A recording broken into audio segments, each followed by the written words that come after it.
Hey guys, the purpose of this video is to help you understand what the AP and College Board is asking you to do when you read an actual rhetorical analysis prompt. So I have the prompt copy and pasted here in this Google Doc, and I have bolded key phrases that we need to talk about.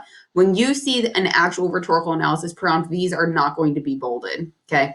So the prompt from the 2013 exam for a rhetorical analysis says, the passage below is from Last Child in the Woods, published in 2008 by Richard Louv. They are typically going to give you some kind of a time frame. That way you can understand who the target audience might have been. Then it goes on to say, read the passage carefully. Then, in a well-developed essay, analyze the rhetorical strategies that Louv uses to develop his argument about the separation between people and nature. Support your analysis with specific references to the text. Okay, let's talk about those two bolded parts. Analyze the rhetorical strategies. These are the strategies that are listed in the CAT portion of your notes from last week. We're talking about strategies like repetition, word choice, word order.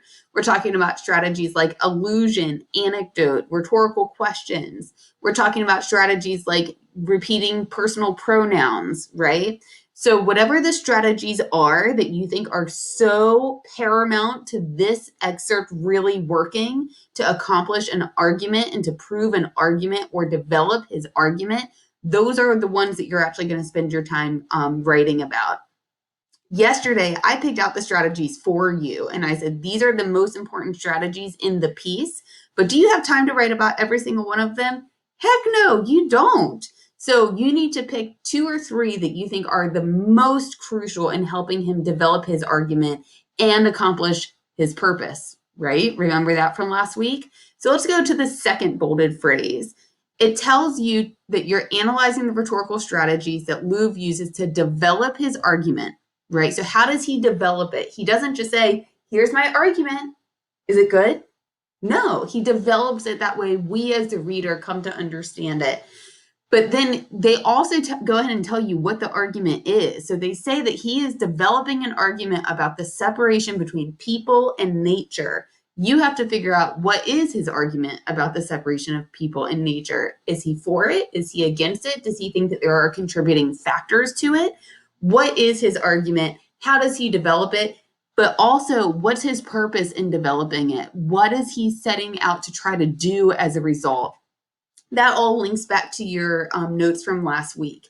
So even though they don't include the word purpose in this prompt, we are always trying to figure out what is the purpose behind the writer trying to develop this argument. So this is where space and CAT are so helpful with rhetorical analysis. What I'm getting ready to share with you on the weekly slides is a link to my own introductory paragraph and a body paragraph, and then I want you to write your own. So when I go about a rhetorical analysis essay, I'm always thinking about 3 questions for my introductory paragraph. There is no requirement as far as the number of sentences each paragraph needs to be.